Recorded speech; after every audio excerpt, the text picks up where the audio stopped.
الشيطان الرجيم بسم الله الرحمن الرحيم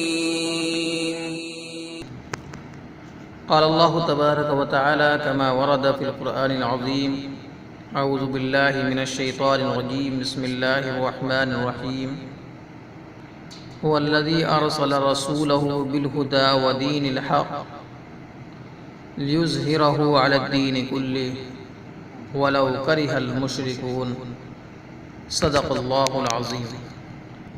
عن ابن عمر رضي الله تعالى عنه قال قال رسول الله صلى الله عليه وسلم بني الإسلام على 5: شهادة أن لا إله إلا الله وأن محمدًا عبده ورسوله وإقام الصلاة وإيتاء الزكاة والحج وصوم رمضان متفق عليه. رب اشرح لي صدري ويسر لي أمري واحلل عقدة من لساني يفقهوا قولي. اللهم ألهمنا وعزنا من شرور أنفسنا. اللهم أرنا الحق حقا وارزقنا اتباعه وأرنا الباطل باطلا وارزقنا اجتناب. آمین یا رب العالمین. مجالس میں درس حدیث کا مطالعہ چل رہا ہے.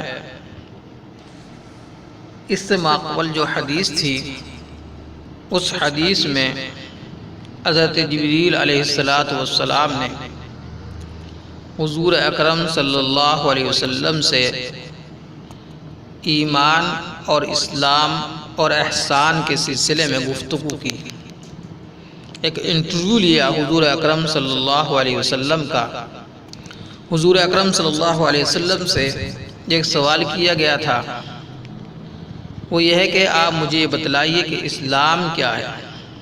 حضور اکرم صلی اللہ علیہ وسلم نے اس کا جواب یہ دیا کہ اسلام یہ ہے کہ تو اس بات کی گواہی دے کہ اللہ کے علاوہ کوئی معبود نہیں اور محمد صلی اللہ علیہ وسلم اللہ کے رسول ہیں.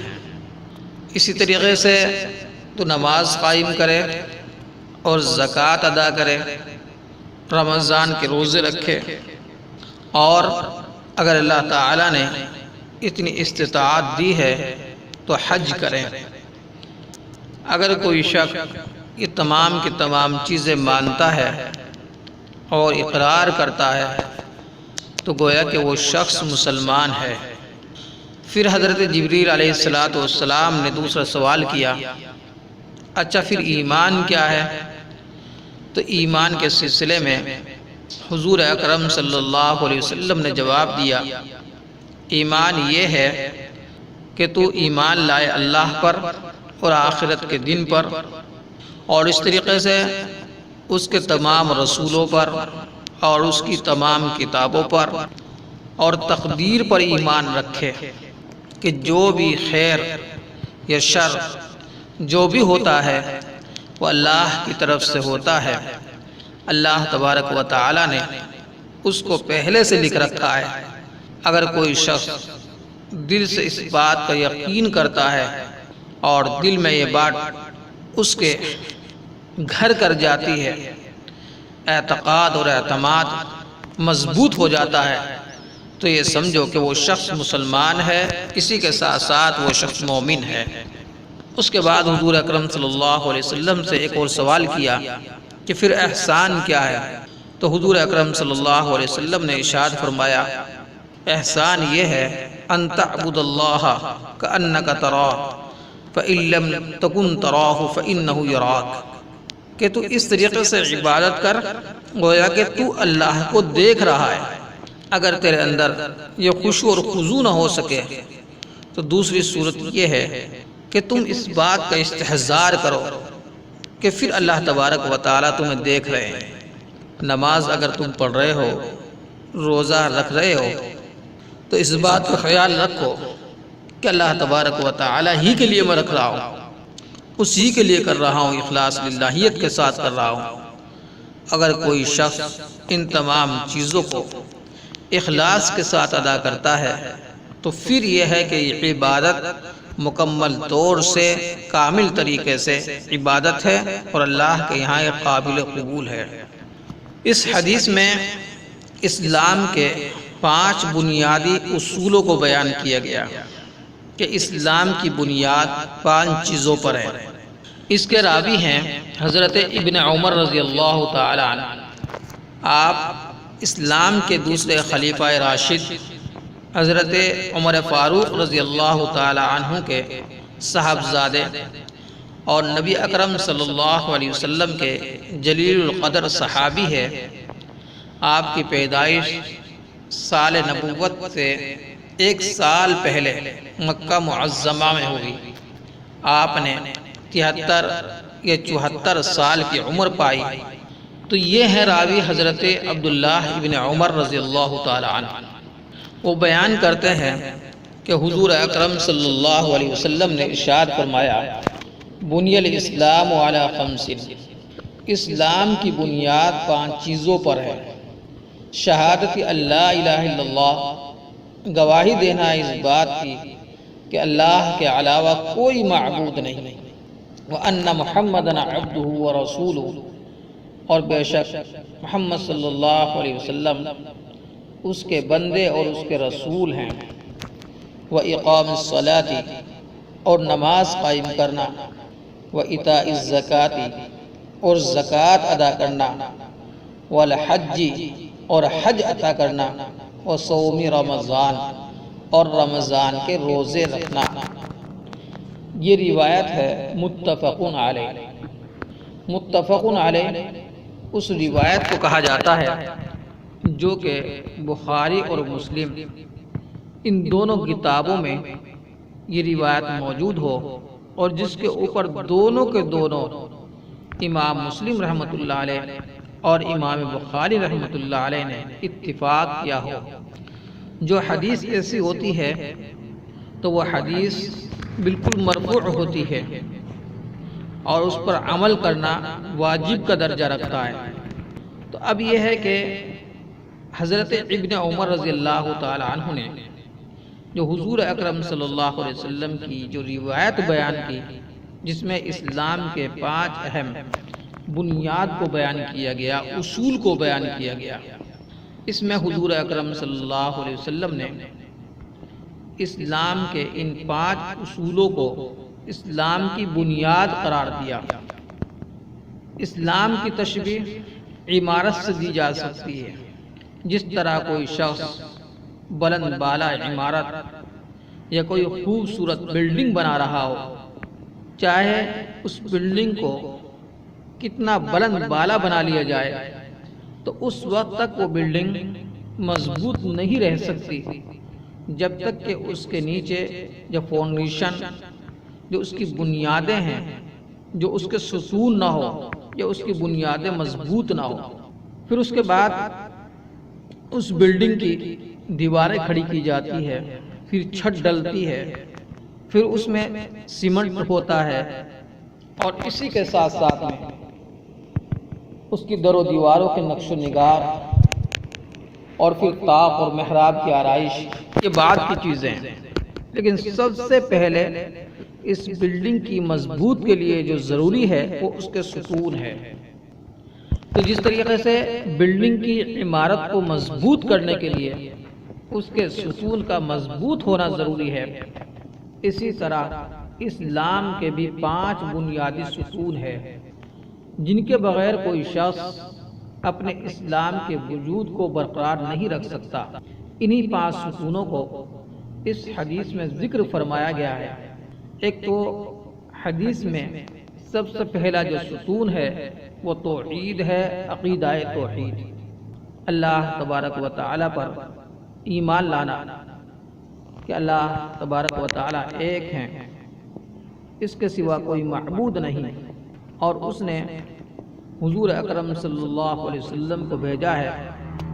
آپ کی رسالت کی تصدیق کرنا اور یہ سمجھ لینا کہ حضور اکرم صلی اللہ علیہ وسلم خاتم النبیین ہے، آخری نبی ہیں۔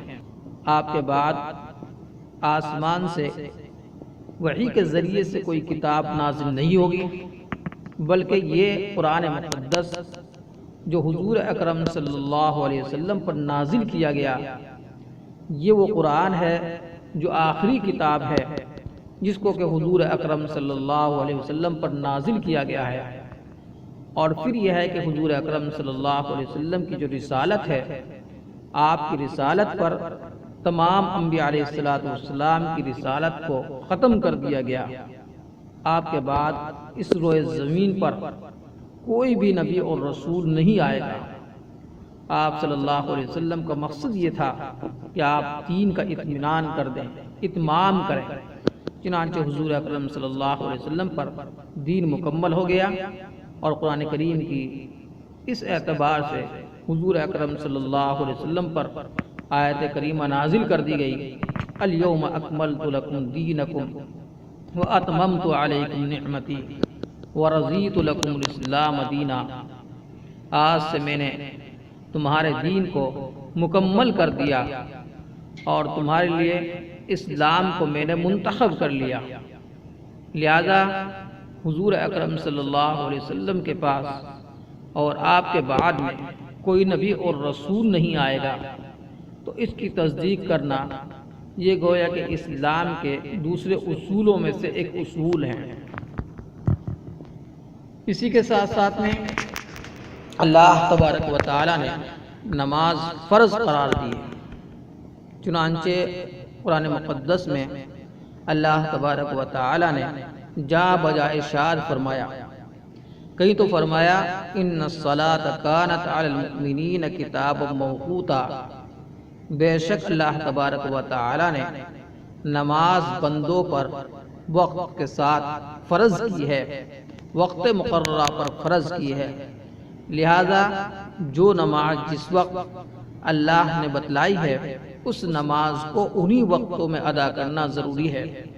کہیں اللہ تبارک و تعالی نے قرآن مقدس میں ارشاد فرمایا قد افلح المؤمنون، کامیاب ہو گئے وہ شخص جو مومنین ہے، الذین هم فی صلاتهم خاشعون، وہ لوگ جو اپنی نمازوں میں خشوع اور خضوع کرنے والے ہیں۔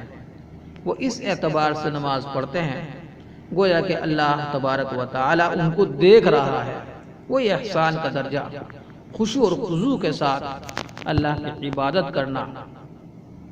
اور اسی سلسلے میں اس کے فوائد حضور اکرم صلی اللہ علیہ وسلم نے اور خود قرآن کی زبانی میں یہ ہے ان الصلاۃ تنہی عن الفحشاء والمنکر، بے شک نماز بے حیائی اور برے کاموں سے انسان کو روک دیتی ہے۔ پھر حضور اکرم صلی اللہ علیہ وسلم نے اپنے زبان مبارک سے ارشاد فرمایا الصلاۃ قرۃ عینی، نماز میری آنکھوں کی ٹھنڈک ہے۔ کئی حضور اکرم صلی اللہ علیہ وسلم نے ارشاد فرمایا الصلاۃ معراج المؤمنین، نماز مؤمنوں کی معراج ہے۔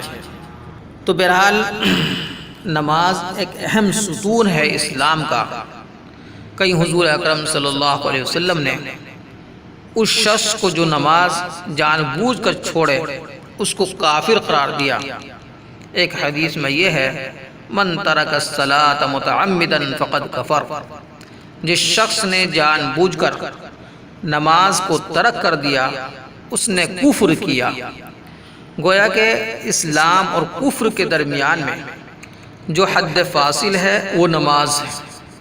اس لیے کہ ہم دیکھیں گے اور جتنے بھی عبادتیں ہیں، روزہ ہے، حج ہے اور زکوٰۃ ہے، پہلی بات تو یہ ہے کہ ایک وقت ایسا بھی آتا ہے کہ یہ عبادت کسی نہ کسی وقت میں کسی نہ کسی مرض کی صورت میں یا کسی نہ کسی وجہ سے انسان کو ان سلسلے میں رخصت دی جاتی ہے۔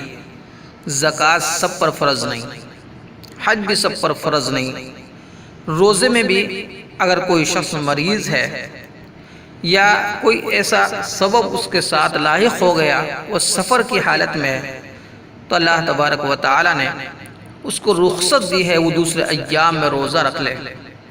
لیکن نماز ایک ایسی عبادت ہے جس میں کسی شخص کو کوئی رخصت نہیں دی گئی۔ آپ سفر میں ہو تب بھی نماز فرض، آپ حضر میں ہو تب بھی نماز فرض، آپ مسجد میں ہو تب بھی نماز فرض، آپ تجارت میں ہو یا اسی طریقے سے بیع و شراء کر رہے ہوں تب بھی نماز فرض، یہاں تک کہ اگر جنگ کی حالت ہے اور نماز کا وقت آ جائے تب بھی اللہ تبارک و تعالی نے نماز کو ساقط نہیں کیا، بلکہ یہ ہے کہ اس کا بھی ایک طریقہ انسانوں کو بتلایا کہ کس طریقے سے تم لوگوں کو نماز جماعت کے ساتھ ادا کرنی ہے۔ گویا کہ یہ نماز ایک ایسی عبادت ہے جو ہر حال میں ہر عاقل بالغ مسلمان پر فرض ہے، خواہ مرد ہو یا عورت ہو۔ یہی امتیاز ہے اس کے ذریعے سے اسلام اور کفر کے درمیان کا، کہ اگر کوئی شخص نماز نہیں پڑھتا تو گویا کہ وہ شخص کافر ہی ہو جاتا ہے۔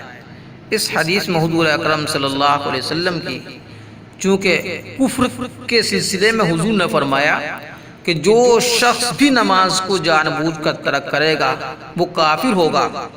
اس وجہ سے محدثین کا اس حدیث کے درمیان میں بہت سے اختلاف ہیں۔ کیا فرماتے ہیں علماء کرام کہ اگر کوئی شخص جان بوجھ کر نماز کو ترک کرے، حضرت امام شافعی رحمۃ اللہ علیہ کا مسلک یہ ہے کہ اگر کوئی شخص جان بوجھ کر نماز کو ترک کرتا ہے وہ کافر ہو جاتا ہے، بلکہ وہ مرتد ہے اور وہ واجب القتل بھی ہے۔ یہ ہے حضرت امام شافعی رحمۃ اللہ علیہ کا مسلک۔ حضرت امام ابو حنیفہ رحمۃ اللہ علیہ کا مسلک اس سلسلے میں یہ ہے کہ اگر کوئی شخص جان بوجھ کر نماز کو ترک کرتا ہے تو قاضی کو چاہیے کہ اس شخص کو قید خانے میں ڈال دے یہاں تک کہ وہ شخص تائب ہو کر واپس آ جائے اور پھر وہ نمازوں کا اہتمام شروع کر دے۔ حضرت شیخ عبد القادر جیلانی رحمۃ اللہ علیہ جو تصوف کے امام سمجھے جاتے ہیں، پیر طریقت ہے، غوث اعظم ہے، چنانچہ وہ شخص کے بارے میں بیان فرماتے ہیں کہ جو شخص جان بوجھ کر نماز کو ترک کرے مسلمانوں کو چاہیے کہ اس کو اپنے قبرستان میں دفن نہ کریں۔ تو گویا کہ یہی نماز ایک ایسی علامت ہے، ایک ایسی نشانی ہے جو کہ کفر اور اسلام کے درمیان میں امتیاز کرنے والی ہے۔ لیکن افسوس آج مسلمانوں کی ایک بڑی آبادی یہ ہو گئی ہے وہ نماز سے کوسوں دور ہے، حقیقی معرفت سے کوسوں دور ہے۔ ان کی مثال تو ایسی ہے جیسا کہ ایک گیدڑ وہ کسی کوہلو کے پاس سے گزرا، جو چرخی ہوتی ہے جس میں رس نکلتا ہے اور گڑ بنتا ہے، وہاں سے گزر رہا تھا تو اسے راب نظر آئی، یہ میٹھا ہوتا ہے اور اس کے اندر چپن بھی ہوتی ہے۔ تو اس راب میں اس گیدڑ نے غوطہ لگایا اور پھر اس کے بعد یہ نکل کر چلا۔ جہاں پر یہ بیٹھا تو اس جگہ پر مور کی بہت سی پکھڑیاں پڑی ہوئی تھی، تو یہ جیسے ہی بیٹھا تو اس کے بدن پر بہت سی پکھڑیاں چپک گئی۔ پھر اس نے جب دیکھا اپنے بدن کو تو بڑا خوش ہوا کہ میں تو آج سے مور بن گیا ہوں۔ اب خوشی خوشی اپنے لوگوں میں گیا اور اعلان کر کے کہا کہ آج سے کوئی شخص مجھے گیدڑ نہیں کہے گا، بلکہ میں آج سے سچ مچ مور بن چکا ہوں۔ ایک گیدڑ کھڑا ہوا اور اس نے کہا کہ تم یہ کہتے ہو، تمہارا دعویٰ یہ ہے کہ تم مور بن چکے ہو، لیکن یاد رکھو مور کے جو ہوتے ہیں وہ 2 پاؤں ہوتے ہیں اور تمہارے تو 4 پاؤں ہیں۔ تو گیدڑ نے جب اپنے پاؤں کو دیکھا اور کہا صرف چلو یہی تو کمی ہے اور تو میرے اندر کوئی کمی نہیں، ورنہ تو میں پورا مور ہوں۔ اس کے بعد دوسرے کی ہمت بنی، دوسرا کھڑا ہوا کہ صاحب معلوم ہونا چاہیے کہ مور کے چونچ ہوتی ہے اور تمہارے یہاں تو چونچ بھی نہیں۔ اس نے کہا صرف میرے اندر یہی کمی ہے، ورنہ تو میں پورا مور ہوں۔ ایک اور کھڑا ہوا، اس نے کہا کہ مور جو ہوتا ہے اس کے پونچھ ہوتی ہے اور اس کے پکھڑیاں ہوتی ہیں اس انداز کی، لیکن تمہارے تو اس نہیں ہیں۔ اس نے کہا صرف میرے اندر یہی کمی ہے، ورنہ تو میں پورا مور ہوں۔ غرض یہ کہ جو بھی چیز اس سے کہی جاتی تو فوراً وہ کہتا کہ یہی کمی ہے، ورنہ میں تو پورا مور ہوں۔ یہ حالات آج کل ہمارے مسلمان کی ہے۔ جب اس سے پوچھا جائے تم دعویٰ یہ کرتے ہو مسلمان ہیں، اللہ پر تمہارا ایمان ہے، لیکن تم نماز کیوں نہیں پڑھتے؟ تو وہ شخص کہے گا کہ صرف میرے اندر یہی تو کمی ہے، ورنہ تو میں مکمل طور سے مسلمان ہوں۔ اس سے کہا جائے مسلمان شراب نہیں پیتا، مسلمان بددیانتی نہیں کرتا، مسلمان کسی کا حق تلف نہیں کرتا، مسلمان کسی شخص کی خیانت نہیں کرتا، مسلمان اپنے کسی پڑوس کو یا پڑوسی کو دکھ اور درد نہیں دیتا، کسی کی زمین ہڑپ نہیں کرتا، تو صرف یہ کہے گا یہ تو میرے اندر کمی ہے، ورنہ تو میں پورا ماور ہوں۔ بہرحال اللہ تبارک و تعالی نے نماز کو ہر مسلمان پر فرض قرار دیا۔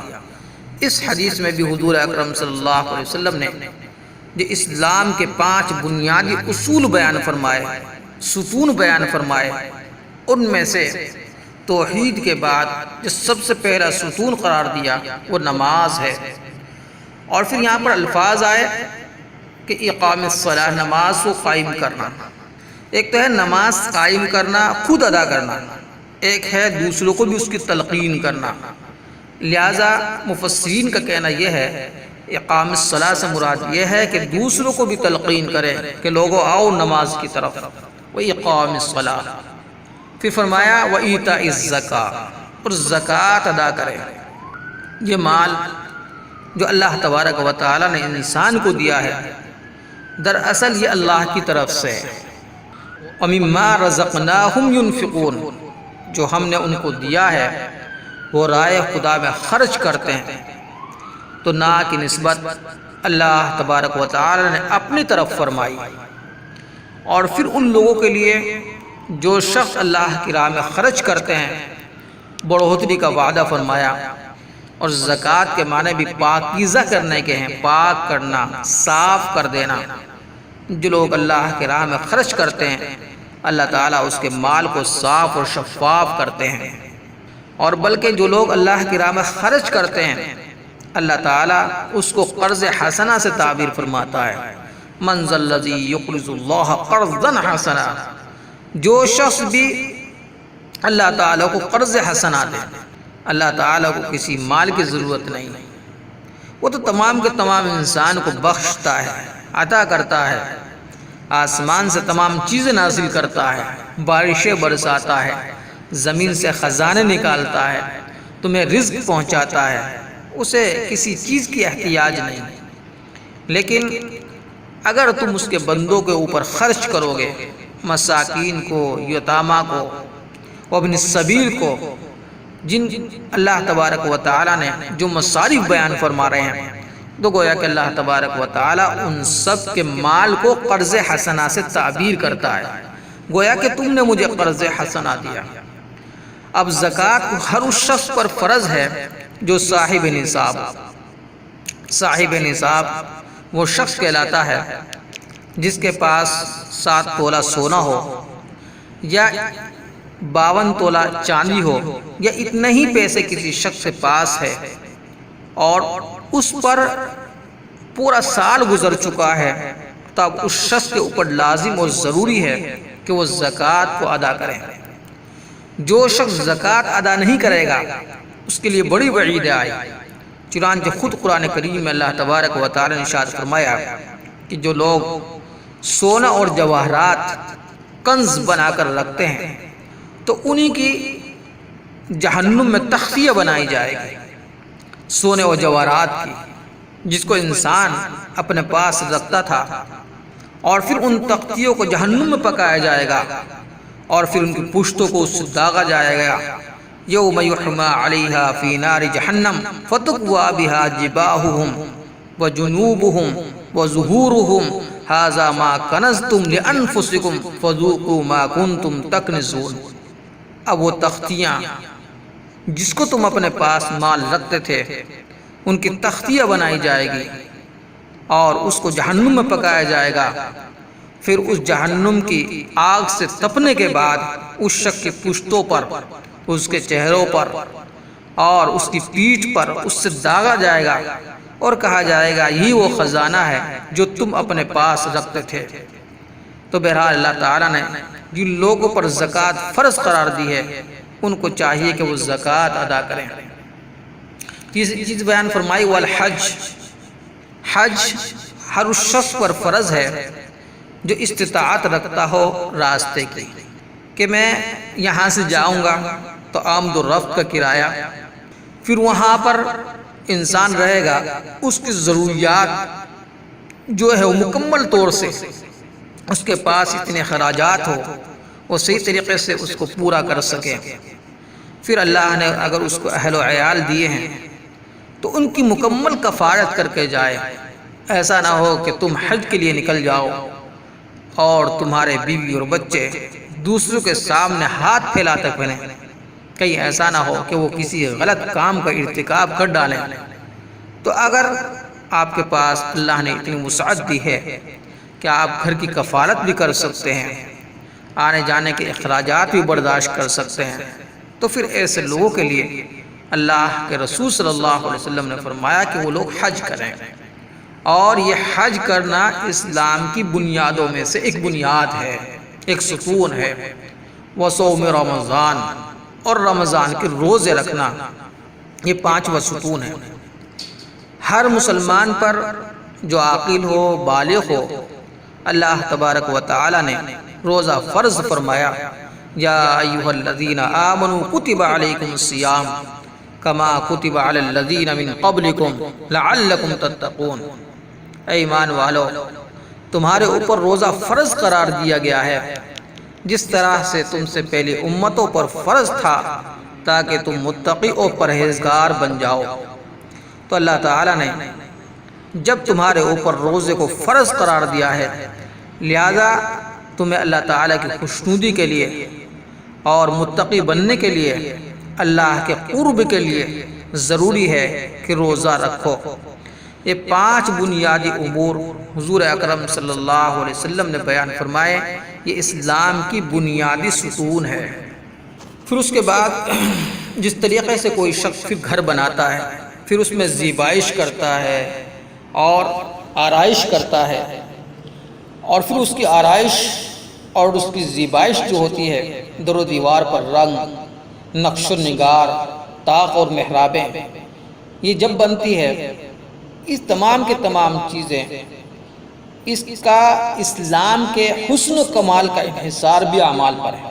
جب یہ تمام کے تمام انسان یہ کام کرے گا تو گویا کہ اس کی عبادت میں ایک حسن قائم ہو جائے گا۔ مستحبات ہیں، سنتیں ہیں حضور اکرم صلی اللہ علیہ وسلم کی، یہ تمام کے تمام چیزیں ہیں، تو اس سے اس مکان کی نمائش اور زیبائش اور خوبصورتی گویا کہ اور زیادہ محسوس ہوگی دیکھنے والے کو، کہ اگر کوئی شخص یہ تمام کے تمام کام کرتے ہیں۔ لیکن چونکہ یہاں بنیادی امور کو بیان کیا گیا، اس لیے فرمایا کہ یہ پانچ چیز جو ہے بنیاد ہے۔ اس سے یہ بات بھی حل ہو گئی کہ اگر کوئی شخص صرف یہ سمجھتا ہے کہ نماز، روزہ، حج اور زکوٰۃ کافی ہے دین کے لیے، نہیں، اس کا مطلب ہے یہ بنیادی چیز ہے۔ مکمل نظام، مکمل دین تو یہ ہے جس کو حضور اکرم صلی اللہ علیہ وسلم کو مبعوث کیا گیا۔ آپ کے بارے میں فرمایا گیا هو الذی ارسل رسولہ بالہدی ودین الحق، وہ ذات ہے جس نے کہ اپنے رسول کو دین حق دے کر بھیجا اور ہدا دے کر بھیجا، قرآن دے کر بھیجا، لیظہرہ علی الدین کلہ، تاکہ اس دین کو تمام ادیان پر غالب کر دیں۔ ولو کرہ المشرکون، اگرچہ مشرک لوگ اس کو برا سمجھیں، ناگوار گزریں۔ تو دین، مکمل دین کیا ہے؟ ایک تو اسلام کے عقائد ہیں جسے ہم نے بیان کیا، اللہ کی توحید ہے، رسول اکرم صلی اللہ علیہ وسلم کی رسالت ہے، آخرت کا دین ہے، اس کے اوپر یقین ہے، یہ عقائد ہیں۔ دوسری چیزیں عبادات ہیں، نماز ہے، روزہ ہے، اسی طریقے سے حج ہے، یہ تمام کے تمام وہ امور ہیں جن کا تعلق عبادات سے ہے۔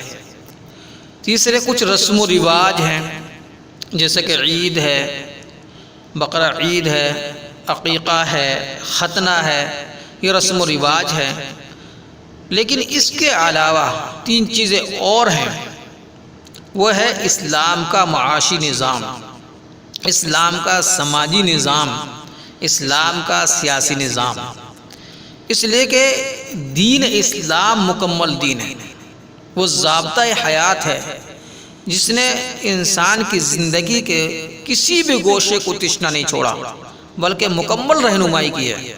عبادت ہو، سیاست، شادی ہو یا غم، مرنا ہو یا جینا، معاشرتی نظام ہو یا ازدواجی بندش، غرض کے انسان کی ولادت سے لے کر انسان کے لحد تک کے پورے مسائل قرآن میں حدیث میں موجود ہیں، جس کی تشریح نبی اکرم صلی اللہ علیہ وسلم نے بیان فرمائی ہے۔